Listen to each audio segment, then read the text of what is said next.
مرحبا ماہ رمضان، مرحبا ماہ رمضان، مومنوں کی تو ہے جان، مرحبا ماہ رمضان، بخشش کا لایا سامان، مرحبا ماہ رمضان، مرحبا ماہ رمضان، مرحبا ماہ رمضان، مرحبا ماہ رمضان، مرحبا ماہ رمضان، راس رحمت ہے خدا کی، میم سے ہے مغفرت، راس رحمت ہے خدا کی، میم سے ہے مغفرت، داد دیتا ہے ضمانت، الف سے الفت بابرکت، نون سے نور الہی، نون سے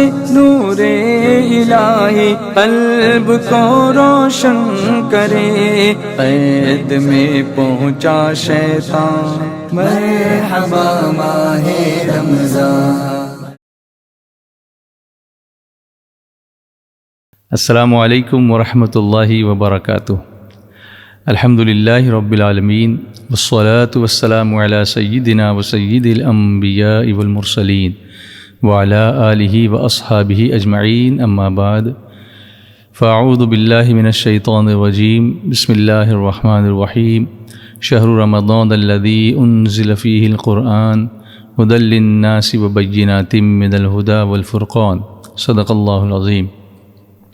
شمع رسالت کے پروانوں، میرے پیارے آقا صلی اللہ علیہ وسلم کے پیارے دیوانوں، آئیے سب مل کر پڑھتے ہیں الصلاۃ والسلام علیک یا رسول اللہ، الصلاۃ والسلام علیک یا حبیب اللہ، الصلاۃ والسلام علیک یا نبی اللہ، وعلی آلک و اصحابک یا نور اللہ۔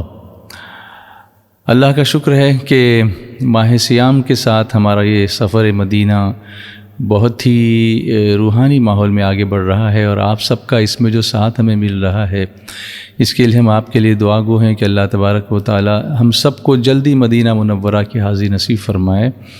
آپ کے ساتھ کے بغیر ہم یہ سفر آسانی سے طے نہیں کر سکتے تھے، تو we really appreciate your presence, اور بہت سارے ہمارے ساتھی ایسے ہیں جو بڑی ایگرلی اس سیریز کے ہر ایک ایپیسوڈ کا انتظار کرتے ہیں اور پوچھتے رہتے ہیں کہ آج کون آنے والا ہے، کل کون آنے والا ہے۔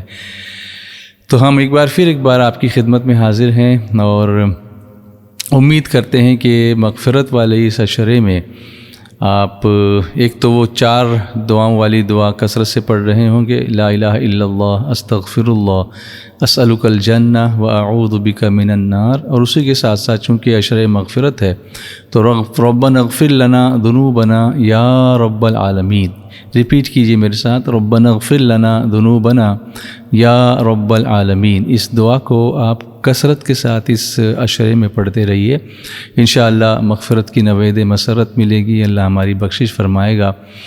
اس لیے کہ میں نے سینٹر اسماعیل حبیب مسجد میں ہفتہ واری جو ہمارا ویکلی اجتماع ہوتا ہے، تو لاسٹ ویک جو 10ویں شب والا اجتماع ہوا تھا، اس میں نے ایک واقعہ بیان کیا تھا ہماری درگاہ مسجد ڈاکیار روڈ کا۔ اس میں بچوں کے ساتھ جو ہمارا ویوہار ہونا چاہیے، ہمارا انداز ہونا چاہیے، ان کی تربیت کا، ان کی کاؤنسلنگ کا، ان کو پروموٹ کرنے کا، کبھی کبھی چھوٹی چھوٹی شرارتوں کو بھی پروڈکٹیو ایکٹیویٹیز میں بدلنے کا، اس کی ایک مثال پیش کی تھی۔ آپ ضرور اس کلپ کو دیکھیے گا۔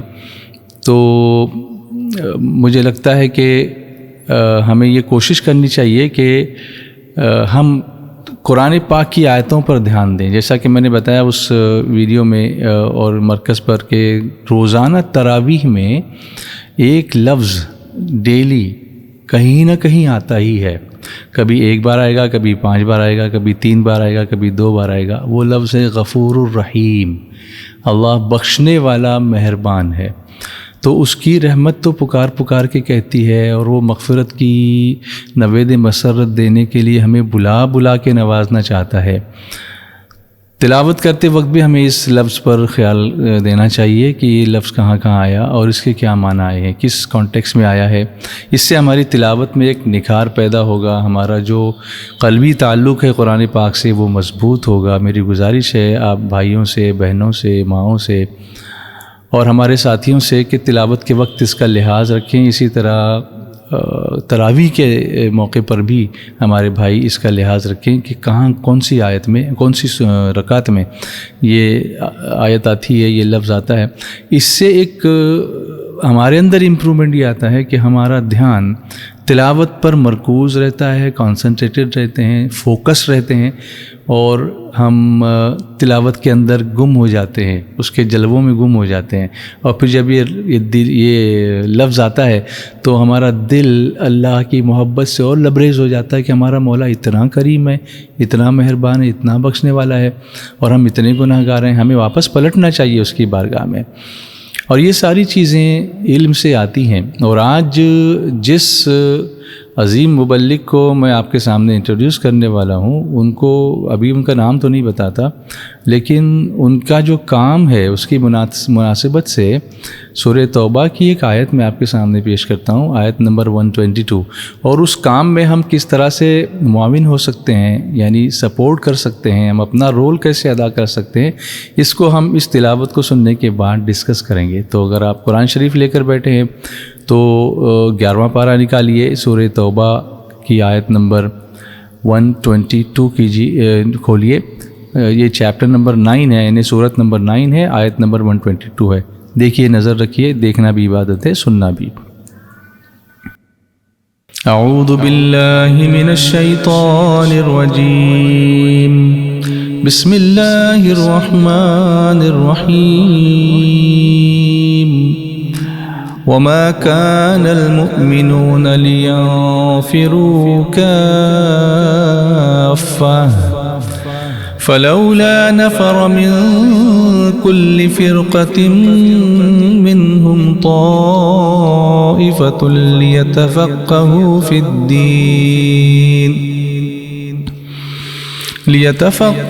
في الدين ولينذروا قومهم إذا رجعوا إليهم لعلهم يحذرون۔ صدق اللہ العظیم۔ اور مسلمانوں سے یہ تو ہو نہیں سکتا کہ سب کے سب نکلیں، تو کیوں نہ ہو کہ ان کے ہر گروہ میں سے ایک جماعت نکلے کہ دین کی سمجھ حاصل کریں اور واپس آ کر اپنی قوم کو ڈر سنائیں، اس امید پر کہ وہ بچیں۔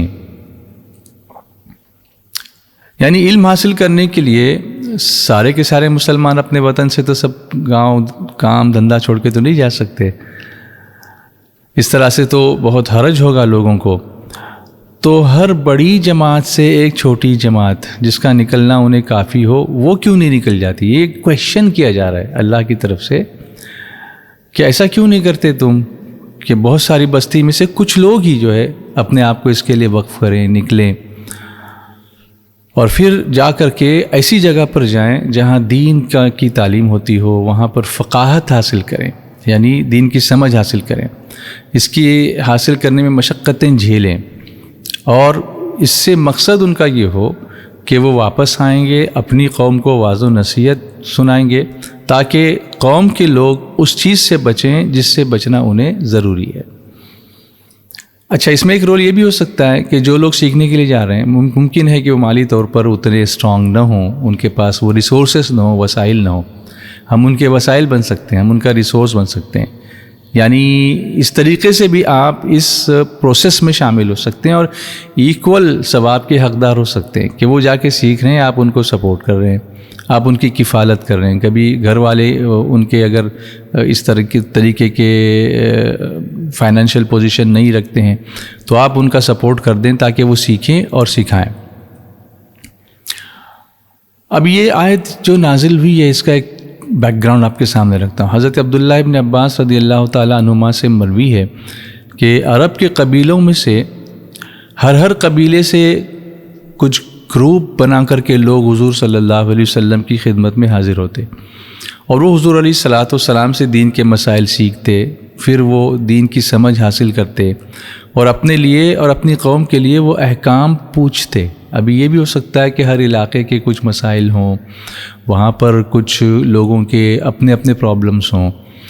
بمبئی والے لوگ جو ہیں ہمارے یہاں کے، ممبئی کے، ان کے معاملات شہری معاملات ہوتے ہیں، گاؤں کے لوگوں کے معاملات دیہاتی معاملات ہوتے ہیں، لوکل لوگوں کے مسائل کچھ الگ ہوتے ہیں، تجارت کے طریقے الگ ہوتے ہیں، کھیتی باڑی کے مسائل گاؤں والے پوچھ سکتے ہیں، بزنس کے مسائل شہر والے پوچھ سکتے ہیں، اسی طرح سے ایجوکیشنل انسٹیٹیوٹس والے جو ہیں وہ دین سے جڑے ہوئے اپنے معاملات ہیں وہ مفتیان کرام سے معلوم کر سکتے ہیں۔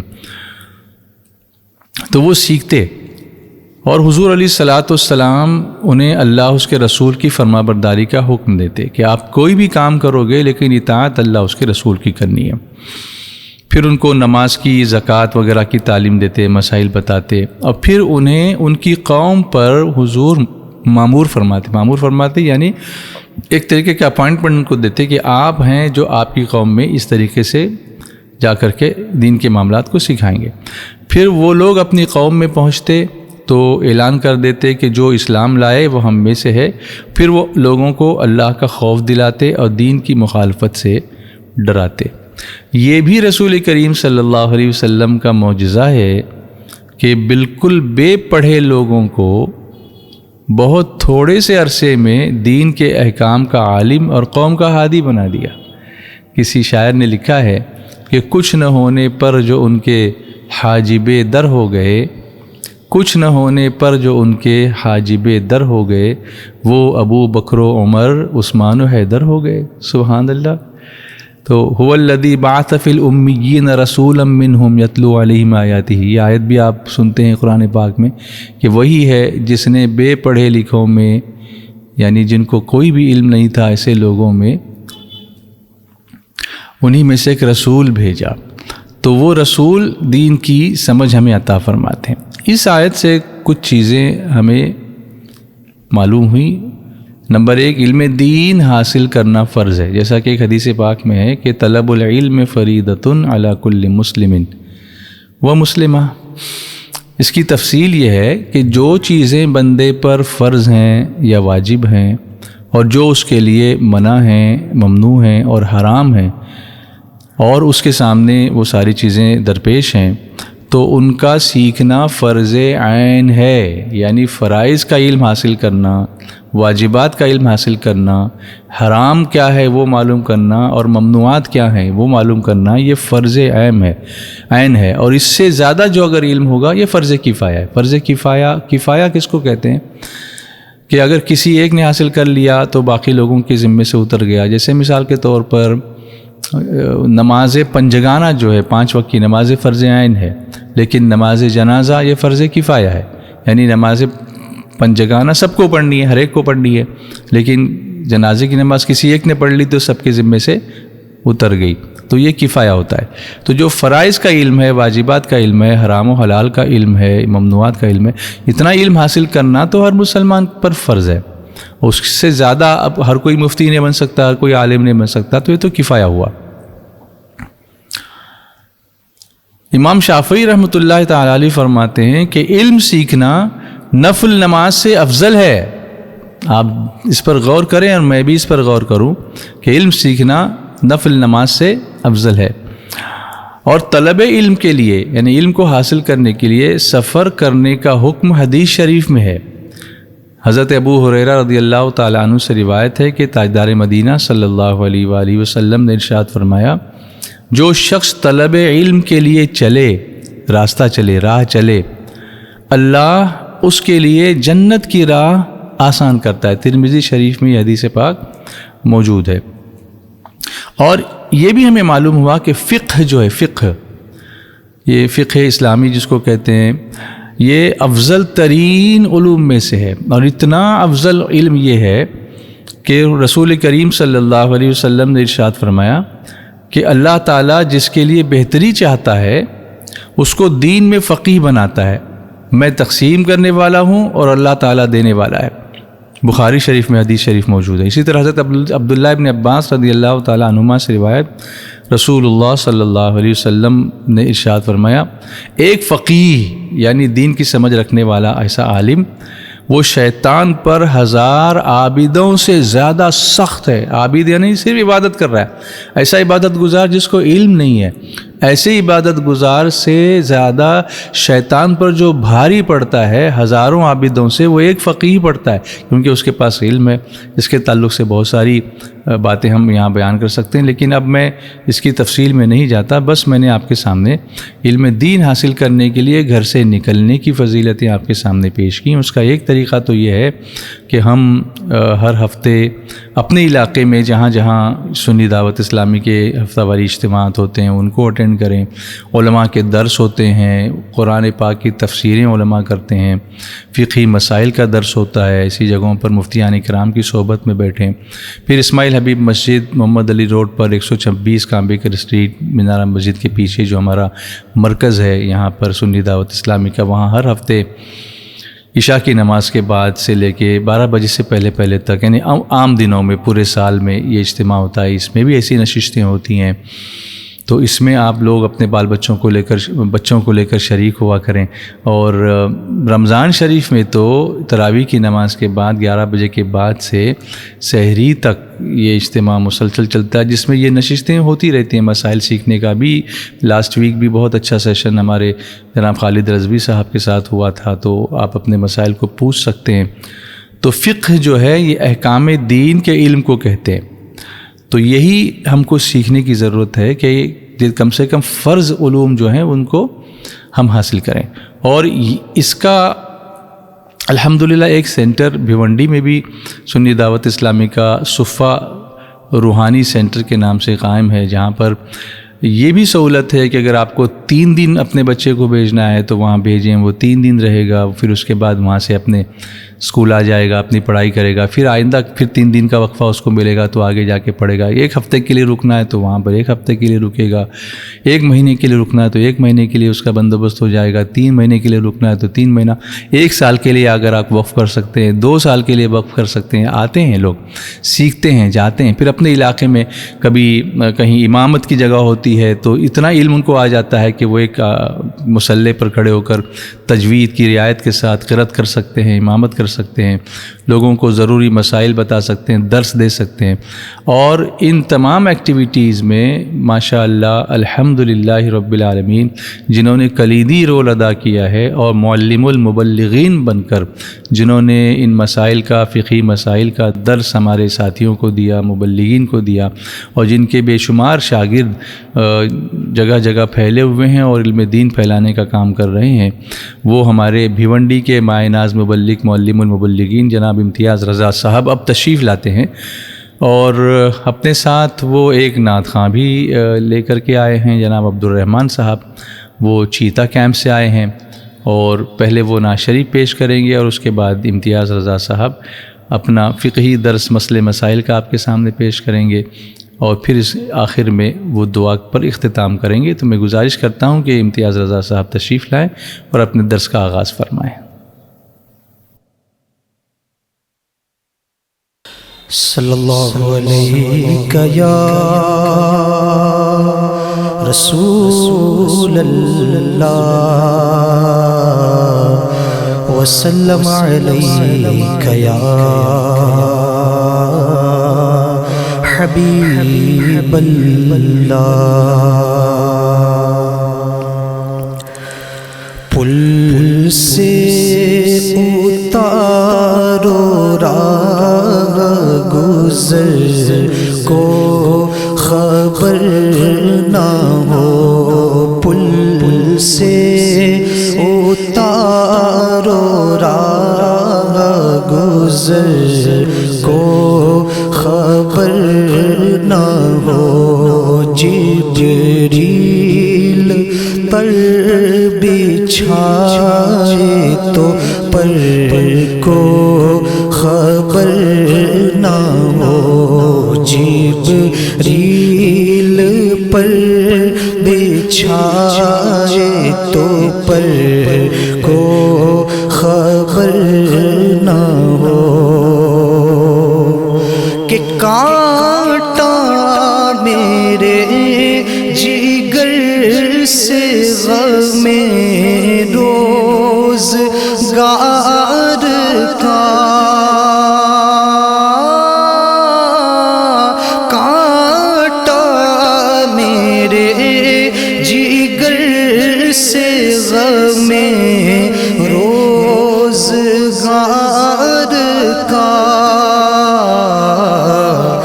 یوں کھینچ لیجیے کہ جگر کو خبر نہ ہو، یوں کھینچ لیجیے کہ جگر کو خبر نہ ہو،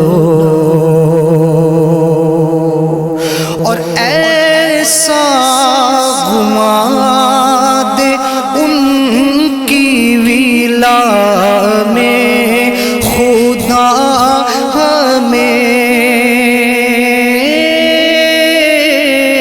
ایسا گھما دے ان کی ویلا میں خدا ہمیں، ڈھونڈا کرے پر اپنی خبر کو خبر نہ ہو، ڈھونڈا کرے پر اپنی خبر کو خبر نہ ہو،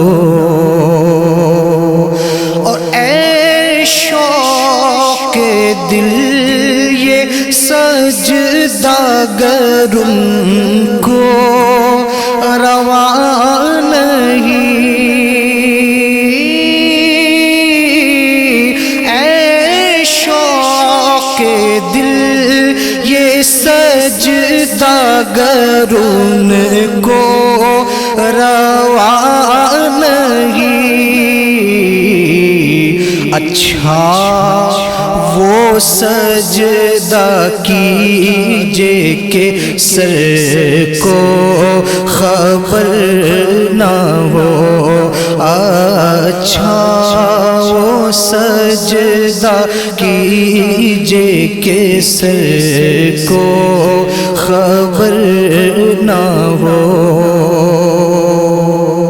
اور ان کے سوا رضا کوئی حامی نہیں جہاں،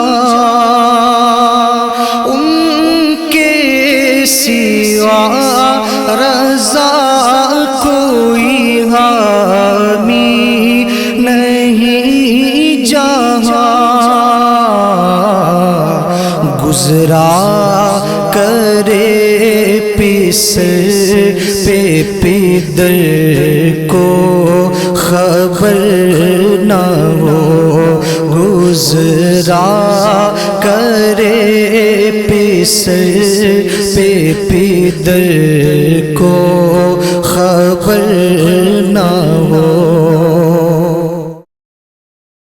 الحمدللہ رب العالمین والصلاة والسلام علی سید المرسلین، اما بعد، الصلاة والسلام علیک یا رسول اللہ، الصلاة والسلام علیک یا حبیب اللہ، الصلاة والسلام علیک یا نبی اللہ، الصلاة والسلام علیک یا نور اللہ، صلی اللہ تعالی علیہ وسلم۔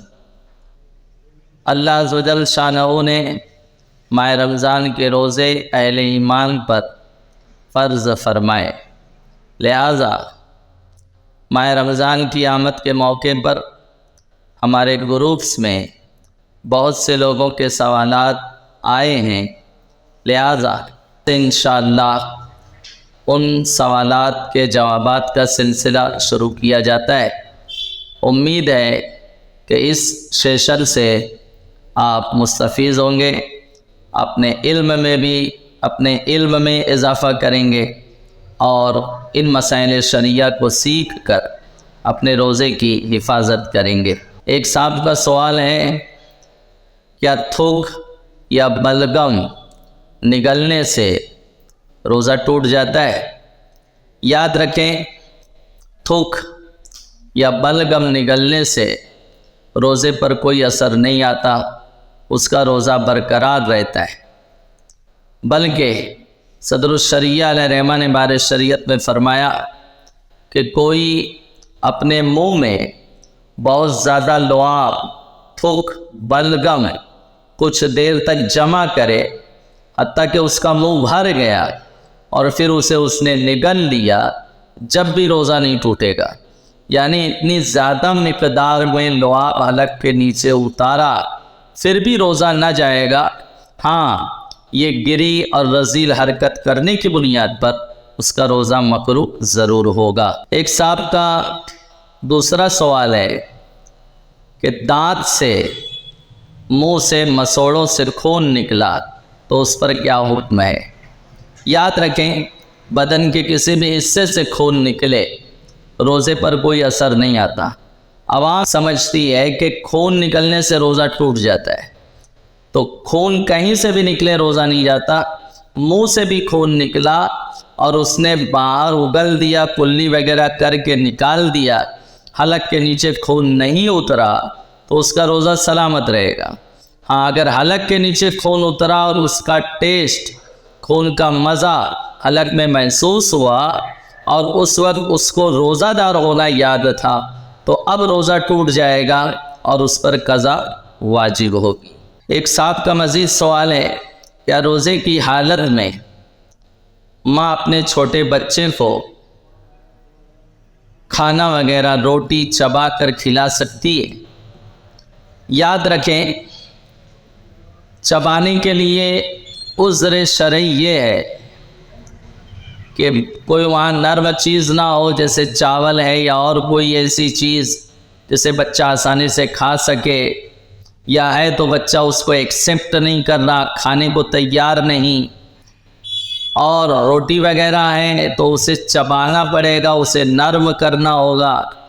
کوئی بے روزے دار ایسا نہیں جو یہ کر کے اس کو کھلا دے، تو اب ایسی صورت میں اس کی ماں یا اس کی بہن وغیرہ جو وہاں موجود ہیں وہ اسے نرم کر کے چبا کر کھلا سکتی ہیں، لیکن حلق کے نیچے ان کے کچھ اترنا نہیں چاہیے ورنہ روزہ جاتا رہے گا۔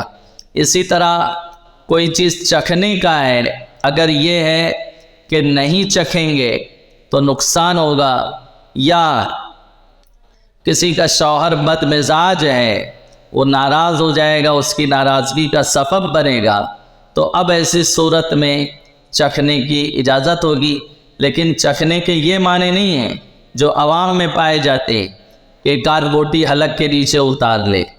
معاذ اللہ، ایسا چکھنا اگر پایا گیا روزے کی حالت میں تو روزہ بھی ٹوٹ جائے گا اور اس پر کفارہ بھی لازم آئے گا۔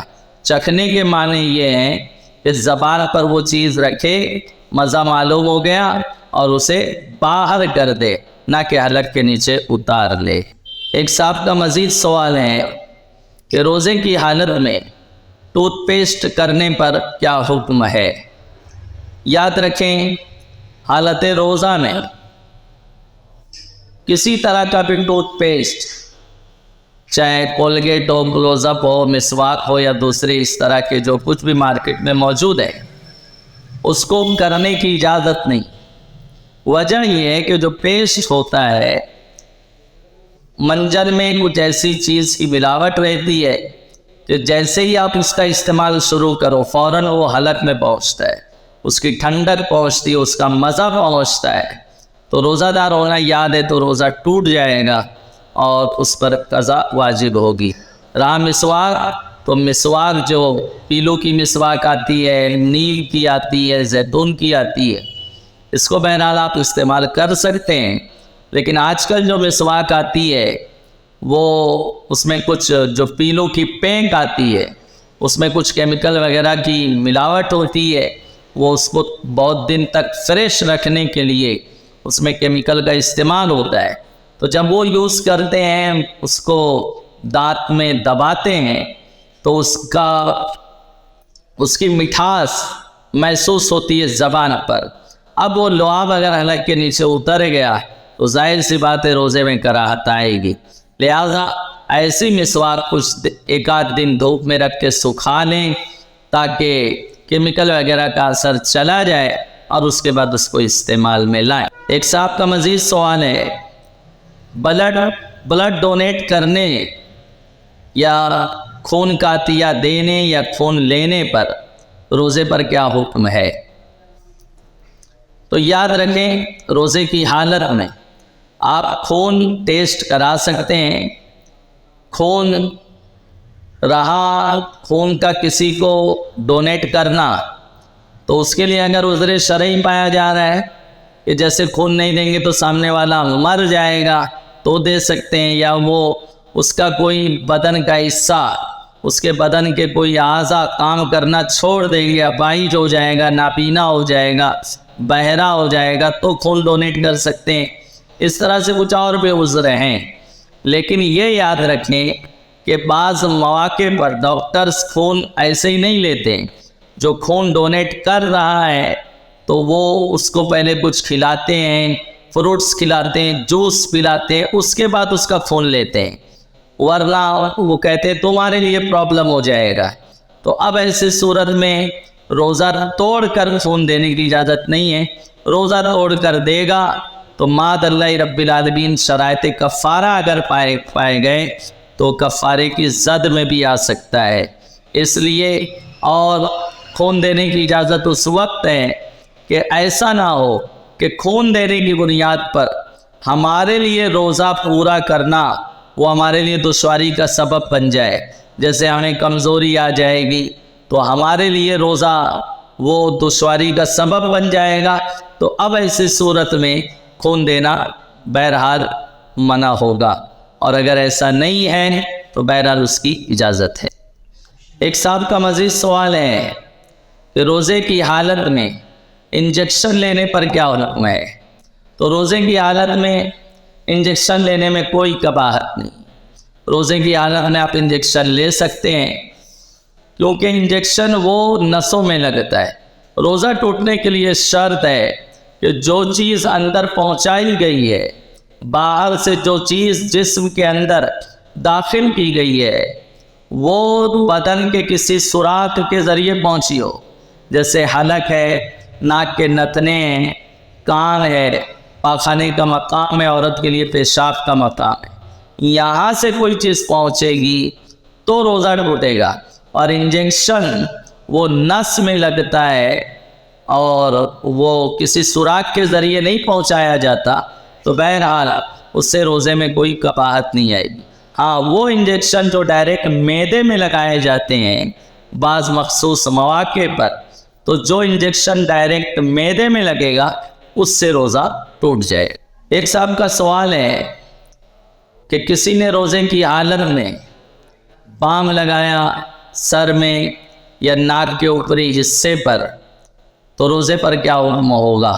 یاد رکھیں، روزہ ٹوٹنے کے لیے شرط ہے کہ بدن کے کسی سوراخ کے ذریعے کوئی چیز اندر پہنچائی جائے۔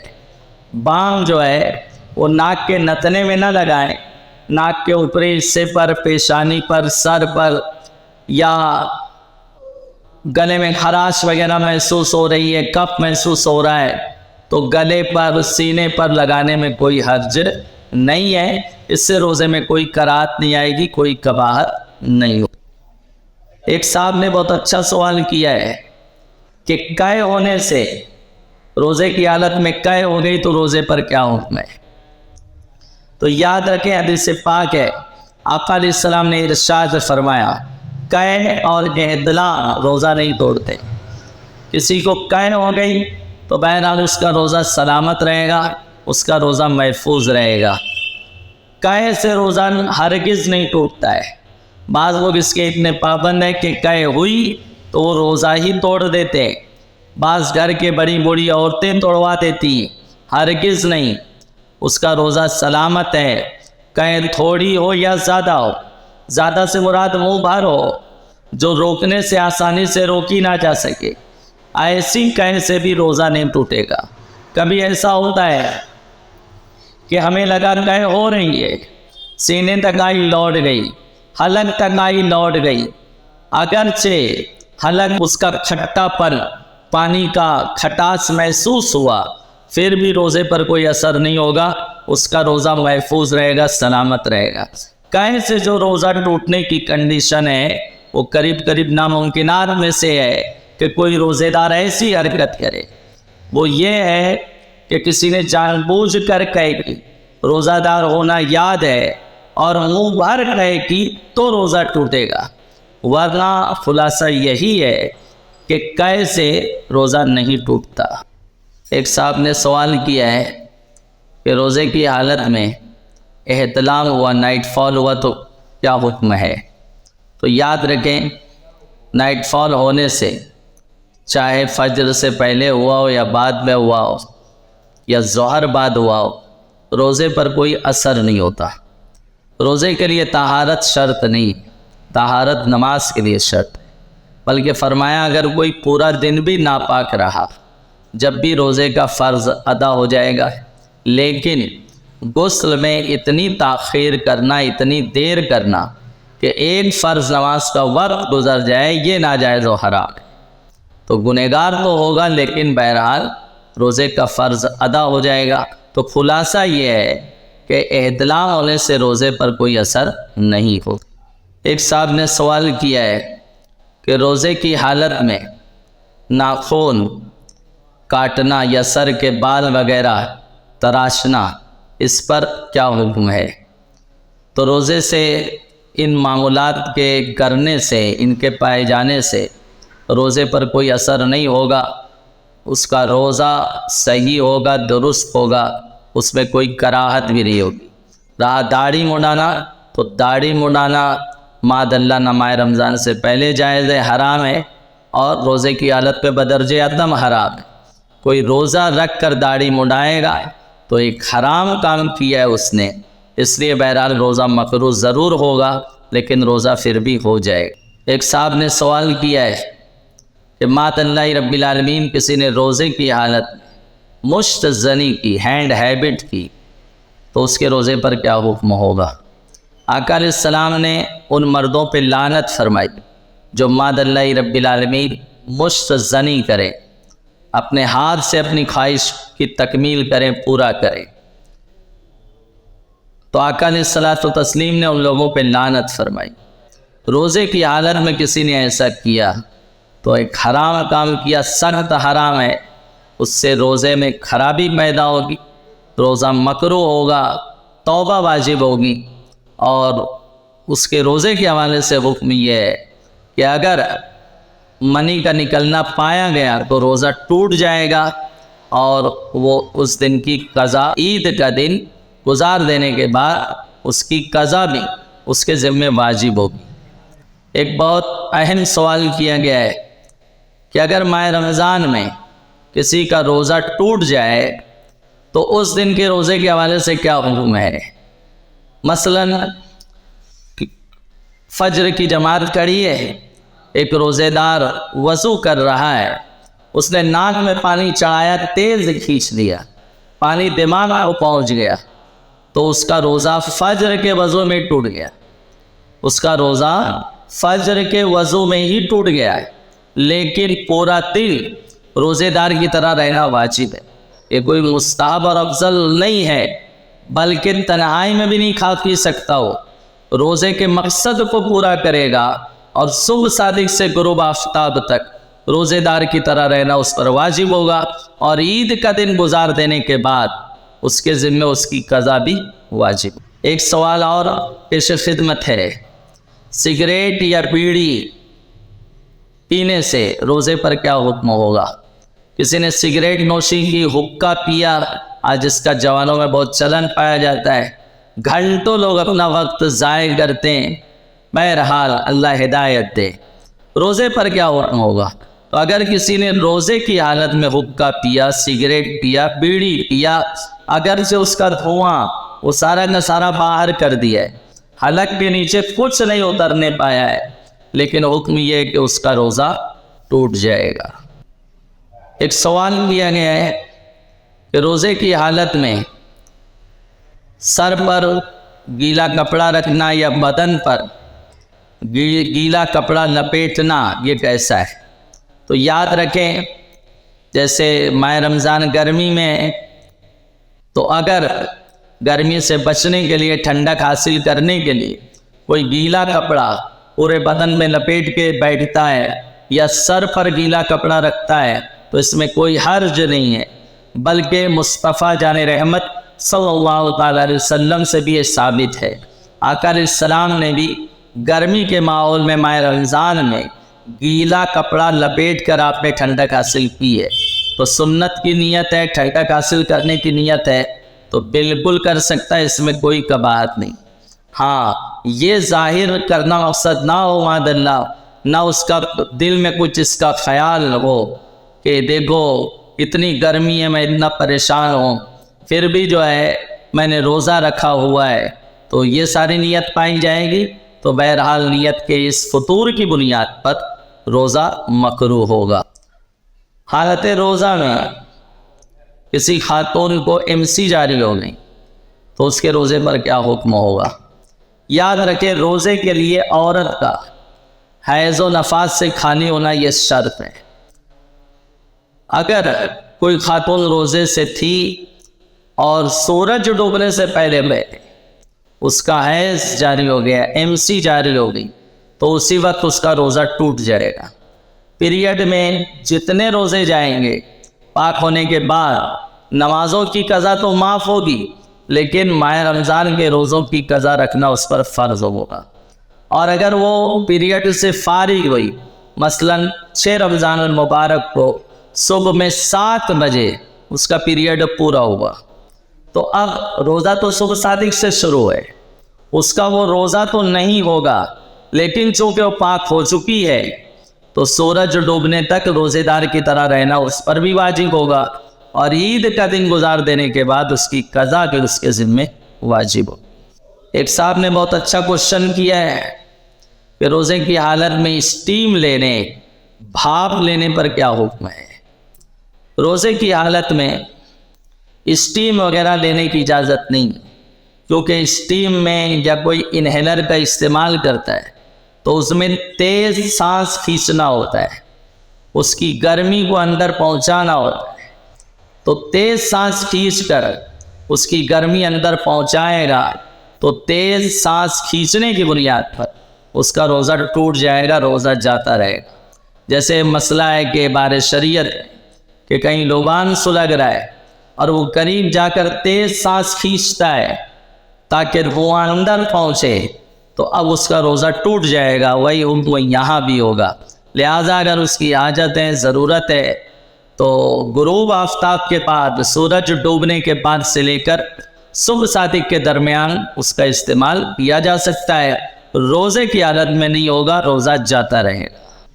ایک صاحب کا سوال ہے کہ روزے کی حالت میں مشک، عطر، گلاب وغیرہ سونگھنا ہے، اس پر کیا حکم ہے؟ تو جس طرح سے عام دنوں میں خوشبو سونگھی جا سکتی ہے، ایسے ہی روزے کی حالت میں بھی سونگ سکتا ہے، اس میں کوئی حرج نہیں ہے، اس کا روزہ سلامت رہے گا۔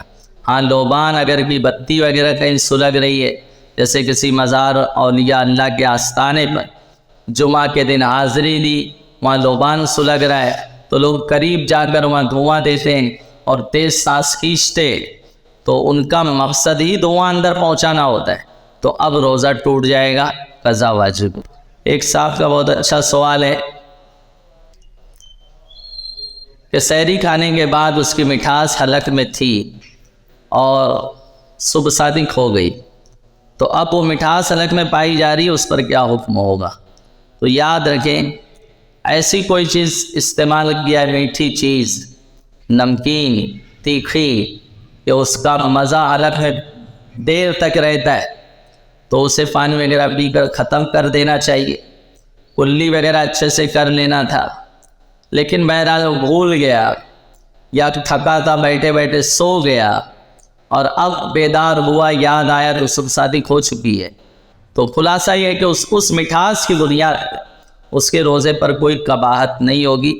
وجہ یہ کہ جو مٹھاس پائی جا رہی ہے وہ صبح صادق کے بعد کھانے کی نہیں ہے، بلکہ صبح صادق سے پہلے جو چیز کھایا پیا ہے اس کا اثر حلق میں رہ گیا ہے، لہٰذا اس کا روزہ سلامت رہے گا۔ ایک صاحب کا سوال ہے کہ عورت حمل سے ہے تو ایسی صورت میں اس پہ روزہ رکھنے کا کیا حکم ہے؟ تو حمل والی عورت جو لیڈیز ڈاکٹر ہے، جو اس کی ماہر ہے، اس سے رائے لے، مشورہ لے، اور اگر وہ یہ کہتی ہے کہ روزہ رکھنے سے آپ کی جان کو یا بچے کی جان کو خطرہ ہو سکتا ہے تو یہ عذر شرعی ہے، عورت روزہ چھوڑ سکتی ہے۔ عذر جاتے رہنے کے بعد اس کی قضا بہرحال اس کے ذمے واجب ہوگی، قضا اس کو پورا کرنا ہوگا۔ اسی طرح سے کوئی عورت دودھ پلانے کے مراحل سے گزر رہی ہے، تو آج تو شیرخوار بچہ، دودھ پیتے بچے کے لیے بہت سی غذائیں ہیں، بہت سے ایسی اشیاء ہیں، ایسے پاؤڈر والے ملک آتے ہیں، ان سب کا استعمال کیا جا سکتا ہے۔ لیکن اگر وہ دستیاب نہیں ہے یا ہے اور بچہ اس کو ایکسیپٹ نہیں کرتا ہے، گائے وغیرہ کا دودھ ہے، بکری کا دودھ ہے، وہ بچے پی لیتے ہیں، تو بہرحال اس کو جو ہے روزہ چھوڑنے کی اجازت نہیں ہوگی۔ ہاں، اگر بچہ یہ ساری چیزیں بھی استعمال نہیں کر رہا ہے تو ماں کا دودھ ہی اس کے لیے واحد غذا ہے۔ اب اگر وہ روزہ رکھے گی، 15-16 گھنٹہ بھوکا اور پیاسا رہے گی، تو اس کے دودھ کی مقدار کم ہو جائے گی یا دودھ خشک ہو جائے گا، تو دونوں صورت میں بچے کے لیے پریشانی کا سبب بنے گا کہ بچہ کوئی دوسری چیز ابھی قبول ہی نہیں کرتا۔ تو اب وہ دودھ پلانے والی جو اس کی ماں ہے، ایسی عورت کو روزہ چھوڑنے کی اجازت ہوگی۔ عذر جاتے رہنے کے بعد اس کی قضا پورا کرنا اس پر فرض ہو۔ ایک صاحب کا بہت اچھا سوال ہے، روزہ کسے کہتے ہیں؟ تو روزہ نام ہے صبح صادق سے غروب آفتاب تک کھانے پینے اور جیما سے اپنے آپ کو روکے رکھنے کا۔ صبح صادق سے غروب آفتاب تک بنیت عبادت۔ ایک صاحب کا بہت پیارا سوال ہے کہ روزہ کس چیز کا نام ہے، روزہ کسے کہتے ہیں؟ تو جواب عرض ہے، روزہ نام ہے صبح صادق سے لے کر غروب آفتاب تک عبادت کی نیت سے، اللہ کی رضا کی نیت سے، کھانے پینے اور جیما سے اپنے آپ کو روکے رکھنے کا۔ تو ان 3 چیزوں سے بچنے کا نام روزہ ہے۔ ایک صاحب کا سوال ہے کہ روزے کی نیت کا وقت کب سے کب تک ہے؟ بہت اچھا کوشچن ہے۔ تو ماہ رمضان کا آدھا روزہ، نفل روزہ، ان کی نیت کا وقت سورج ڈوبتے ہی شروع ہو جاتا ہے اور صبح صادق تک، اور اس کے بعد زوال شروع ہونے سے پہلے تک رہتا ہے۔ رات ہی میں نیت کر لینا بہتر ہے۔ کسی نے سحری کھائی تو یہی اس کی نیت کے لیے کافی ہے، اگرچہ اس نے زبان سے نیت کے کچھ کلمات نہیں ادا کیے، لیکن امام اعظم ابو حنیفہ رضی اللہ تعالیٰ عنہ کے نزدیک نیت نام ہے دل کے پکے ارادے، اس کا دل کا ارادہ ہے، اس نے سحری کھائی ہے، یہی اس کے پکے ارادے کے لیے کافی ہے اور اس کی نیت ہو گئی ہے۔ اب اگر کبھی کوئی سحری میں اٹھا ہی نہیں، اذان فجر پر اٹھا، تو اب کیا حکم ہے؟ اذان فجر پر اٹھا تو اب کیا حکم ہے؟ تو اب بغیر کچھ کھائے لیے وہ نیت کر لے میں صبح صادق سے روزے سے، یا ماد اللہ فجر بھی گوا دی، 10 بجے اٹھے، 11 بجے اٹھے، تو اب بھی نیت کا وقت بہرحال اس کے پاس ہے۔ نیت کا وقت ماہ رمضان کے آدھا روزے کی نیت کا وقت زوال شروع ہونے سے پہلے تک رہتا ہے۔ تو ابھی 11 بج رہے، زوال شروع نہیں ہوا ہے، وہ نیت کر لیں کہ میں صبح صادق سے روزے سے ہوں، اس کا روزہ صحیح ہوگا۔ اگر یہ نیت کرے گا کہ میں ابھی 11 بجے سے روزے سے ہوں تو اس کا روزہ نہیں ہوگا۔ اسے یہ نیت کرنی ہوگی بغیر کچھ کھائے پیے کہ میں صبح صادق سے روزے سے۔ ایک سوال ہے کہ روزے کی حالت میں اگر کسی کو کچی ڈکار آتی ہے تو اس پر کیا حکم ہے؟ یہ ہوتا کیوں ہے؟ بد ہضمی ہونے کی بنیاد پر، سحری میں بہت زیادہ کھا لینے کی بنیاد پر، سحری کر رہے ہیں اس پر جو ہے 7 اپ اور پیپسی کا استعمال کر رہے ہیں، تو ظاہر سی بات یہ سارے معاملات ہوں گے۔ آقا علیہ السلام نے فرمایا کھجور کی سحری بہترین سحری ہے، آپ کھجور کو سحری میں استعمال کر کے دیکھیں، دوسری چیز بھی لیں، کھجور کا بھی استعمال کریں، انشاءاللہ آپ کو راحت رہے گی۔ تو کچی ڈکار وغیرہ آنے سے روزے پر تو کوئی اثر نہیں ہوگا، اس کا روزہ نہ جائے گا، لیکن عبادت میں دل نہیں لگتا ہے، پھر گیس کا پرابلم ہو جاتا ہے، بدہضمی ہوتی ہے، وضو نہیں سنبھلتا ہے، اور پھر نہ وہ مسجد میں اس کو چین ملتا ہے، نہ کسی عبادت میں اس کو قرار ملتا ہے۔ لہٰذا ایسی چیز اور سحری میں زیادہ کھانے پینے سے بچنا چاہیے۔ ایک صاحب نے سوال کیا ہے کہ اذان فجر تک اگر کھاتا پیتا رہا تو روزے پر کیا حکم ہوگا؟ یاد رکھیں اذان فجر کا ہمارے روزے سے کوئی تعلق نہیں، اذان ہوتی ہے نماز فجر کے لیے، نہ کہ سحری اور کھانے پینے سے روکنے کے لیے۔ سحری کا وقت ختم ہو جاتا ہے صبح صادق ہوتے ہی، صبح صادق ہونے کے چند منٹ بعد اذان ہوتی ہے، تو اب اگر کوئی اذان فجر تک کھاتا پیتا رہا تو ظاہر سی بات ہے کہ روزہ صبح صادق ہو گئی، روزہ شروع ہو گیا، اس کے بعد اس نے کھانا پینا چھوڑا ہے۔ تو خلاصہ یہی ہے کہ علم سے دوری اور علماء اہل سنت سے دوری کا نتیجہ ہے کہ لوگ ایسی حرکت کرتے ہیں۔ تو جس نے ایسا کیا ہے، جتنے روزے میں ایسی غلطی ہوئی ہے، وہ سارے روزے مانے نہیں جائیں گے، صرف وہ بھوکا پیاسا رہے، اس کے علاوہ اسے کچھ حاصل نہیں ہوا ہے، سارے روزوں کی قضا کے ذمے واجب ہوگی۔ ایک بہت اہم سوال کیا گیا ہے کہ ماہ رمضان کا روزہ توڑ دینے سے کفارہ جو لازم آتا ہے تو کفارہ کیسے دیا جائے؟ تو یاد رکھیں کفارہ لازم آتا ہے روزہ رکھ کر جان بوجھ کر توڑ دینے سے۔ ایک تو ہے سرے سے روزہ ہی نہیں رہتا، بہرحال وہ بہت بڑے مجرم ہے، لیکن کفارہ نہیں۔ کفارہ ان پر ہوگا جو روزہ رکھ کر قصدن جان بوجھ کے توڑ دے تو کفارہ ہوگا۔ ایک روزے کا کفارہ یہ ہے کہ لگاتار 60 روزے رکھے، ایسا کہ اس میں ایک بھی ناگا نہ ہو، حتیٰ کہ کوئی 59 روزہ رکھ چکا تھا، آخر کا روزہ اس سے چھوٹ گیا، بیمار ہو گیا، کمزور ہو گیا، نہیں رکھ سکا، تو اب ناگا ہوا تو یہ جو 59 رکھ چکا تھا وہ گنے نہیں جائیں، اسے دوبارہ 1 سے 60 تک کنٹینیو روزے رکھنا اس کے ذمہ فرض ہوگا۔ ہاں اگر عورت پر کفارہ لازم ہوا تو عورت مہینے میں MC کے حیض کے پیریڈ سے مراحل سے گزرتی ہے، اس میں اس کو روزہ رکھنا ہی حرام ہے، تو MC سے پہلے اور بعد والے ملا کر 60 ہو جانے سے کفارہ ادا ہو جائے گا، لیکن MC سے پہلے اور بعد والے ملا کر 60 ہو جانے سے کفارہ ادا ہو جائے گا۔ اسی کے ساتھ ساتھ ایک طریقہ کفارے کی ادائیگی کا یہ ہے، جو روزہ رکھنے کے قابل نہ ہو تو 60 مسکین کو 2 وقت پیٹ بھر کر کھانا کھلائے، 60 مسکین کو 60 مسکین کو 2 وقت پیٹ بھر کر کھانا کھلائے گا، یہ ایک روزے کا کفارہ ہوگا۔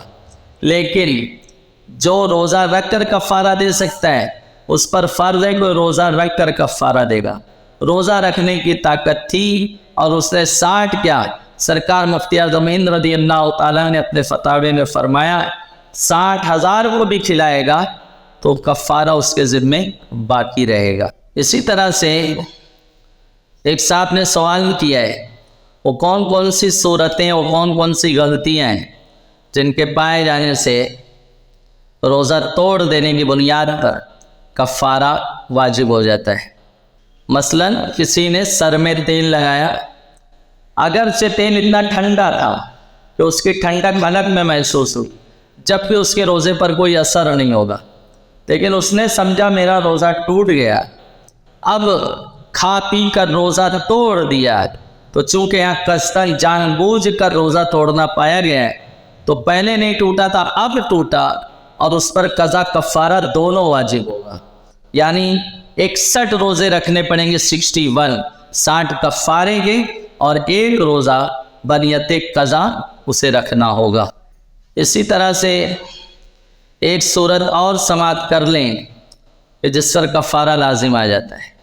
سرما لگایا، روزہ نہیں ٹوٹا، اس نے سمجھا کہ سرما لگانے سے روزہ ٹوٹ گیا ہے، اب کھا پی کر اس نے روزہ توڑ دیا، تو روزہ پہلے نہیں ٹوٹا تھا، اب ٹوٹا، اور اس پر قضا کفارہ دونوں لازم ہوگا۔ اسی طرح سے کفارہ لازم آنے کی ایک صورت یہ بھی ہے کہ کسی نے جھوٹ بولا، معاذ اللہ گالی دی، غیبت کی، چغلی کی، یہ حرام ہے، ان کے سبب سے روزہ مکروہ ہوگا لیکن ٹوٹے گا نہیں۔ اس نے سمجھا کہ جھوٹ بولنے سے، غیبت کرنے سے میرا روزہ ٹوٹ گیا، اب کھا پی کر توڑ دیا، تو پہلے نہیں ٹوٹا تھا اب ٹوٹا، اور اس پر قضا کفارہ دونوں واجب ہوگا۔ اسی طرح سے ایک صاحب کا سوال ہے کہ روزے کی حالت میں کسی نے عورت کا بوسہ لیا یا گلے لگایا تو کیا ہوتا ہے؟ یاد رکھیں ان کاموں سے بچنا بہتر ہے، لیکن اگر کسی نے بوسہ لیا ہے یا عورت کو گلے لگایا ہے تو اس کے روزے پر کوئی حرج نہیں ہوگا، روزہ ٹوٹے گا نہیں۔ ٹوٹنے کی صورت یہ ہے کہ بوسہ لینے کے سبب سے یا گلے لگایا اور اس موقع پر، یا گلے لگایا اور اس موقع پر اسے انزال ہو گیا، منی خارج ہو گئی، تو اب ایسی صورت میں روزہ ٹوٹے گا اور اس کے ذمہ قضا واجب ہوگا۔ لیکن بوسہ لیا، انزال نہیں ہوا تو اس کا روزہ نہیں ٹوٹا، اس نے سمجھا کہ بوسہ لینے سے میرا روزہ ٹوٹ گیا ہے، اب کھا پی کے روزہ توڑ دیا، تو پہلے نہیں ٹوٹا تھا اب ٹوٹا ہے، اور یہ جان بوجھ کر توڑنا پایا گیا ہے، تو اس پر قضا کفارہ دونوں لازم آئے گا۔ مرحبا ماہ رمضان، مرحبا ماہ رمضان۔